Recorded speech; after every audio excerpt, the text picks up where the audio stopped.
our care in our community, our care home in our community. Many of you may think that any sort of care home is not where you or any of your friends or family would like to live, ever. I want to tell you that they can be great places to live in and very much part of their community. They can also be awful. In the UK, national regulators like the Care Quality Commission in England set the standards, and they tell us which are good and which are inadequate. I'll describe 4 different places, and I want you to think about which you might be willing to live in. So number 1, 6 men share this house. It's a family or a small community in the northeast of England. It's just a house in a street in a small town. All of these men have interests and things they need to do. They have friends, neighbours and families. People come in to help with the things they can't do for themselves. The couple who actually own the house are a bit like older parents who keep an eye on health and happiness and make sure there's food in the fridge and pay the bills, but they're not very brilliant at the paperwork. They all have a really good main meal together each day. Each resident has his own life to live. One man does his mother's shopping and laundry. She lives nearby. The group go out together to the pub or the club where they're known and welcomed. They live a full life. They're important and valued for themselves. Home number 2, a dozen women and men living in a small care home in a West Country town with showering, getting in and out of bed. Some even need help to eat their meals. Some can forget where they are until a familiar face, a friend or a neighbour or a granddaughter, holds their hand, reassures them, and reconnects them with their surroundings. It's a warm, friendly, neighbourly place, and the people who live and work there are proud of it, and so is the town. Home number 3 looks like a castle. It's in the countryside, and some of the people who were in the first home I described might have been sent here had they previously lived in a place where they weren't understood or loved, and in despair, they began to hurt themselves, damage property, or threaten other people. In this highly specialized place, people are not understood at all. And when they resist compulsion or stand up for themselves, they're subjugated, they're restrained and sedated. This place is run for profit by an American firm, and the patients or residents are worth £200,000 a year. So they like to keep it full. And home number 4 is a large modern building, housing 120 old people. It's in a suburb of a large city. There are 150 staff. Most of the residents need a lot of help, but most don't know the area, and they don't know the staff or the other residents. Doors are locked to stop people wandering. There's a program of activities and a cinema, now used as a visitor's room. The care that people get is routine. There's no time for anything else.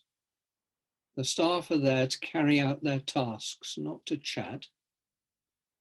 They wear uniforms, they have scheduled breaks, and they clock in and out. This home is run by another international company, which pays almost no tax in this country, but makes fat profits for their shareholders.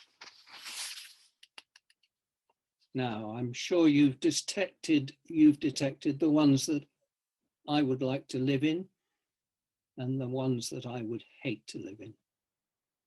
It's obvious, isn't it?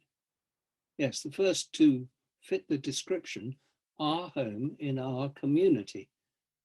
But the third and fourth are simply horrible, and we should be ashamed of them. But some of you may be surprised to hear that the Care Quality Commission don't agree. Yes, the third and fourth are deemed to be good because they meet the standards.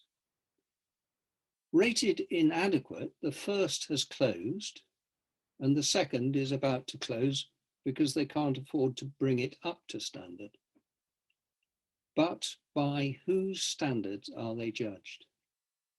Not the residents and workers, not the relatives, nor the local communities. Harriet Harman, the chair of the Parliamentary Human Rights Committee, wrote this in June last year. We found that the regulator, the CQC, was no protection against abuse, and worse, lulled people into a false sense of security. She was referring to the abuse of human rights at home number 3, where people were physically and mentally bullied, and the CQC had covered up a critical report and had given the home a good rating. There's something very seriously wrong. Some might say corrupt. When the highly paid head of the regulator, the CQC, that covered up that abuse, goes on to become the even more highly paid head of the biggest care home provider in the UK, which runs homes like the one I described as number 4, exports its profit to a tax haven, pleads poverty with the government, and describes itself as the kindly care home company. And before he became the chief executive of the Care Quality Commission, this knight of the realm was the Director General of Social Care, Local Government and Care Partnerships at the Department of Health in Whitehall under a Labour government. 1 minute on, sorry. I draw attention to David Behan's career only as a vivid has gone in exactly the wrong direction in the last 20 years. Centralisation, standardisation, expensive and ineffective regulation, privatisation, very poor use of dwindling resources, institutionalisation, money going to the top rather than to where it counts, precariously employed workers, poorly paid and trained, being blamed for failure, and thousands of people being shut away from their own communities. So changing this is not just a matter of finding the right funding formula. It requires those who have set up and expanded this system of social dominance and neglect to think very differently. And that starts with the politicians of all parties. Labour are just as much responsible as are the Conservatives. This is just my last bit. Strip away the cruel waste, the hopeless bureaucracy, and take back the resources that have been sold off to the highest bidder to siphon off the surplus, and we could have proper community-based care, free at the point of use for everyone for the same money.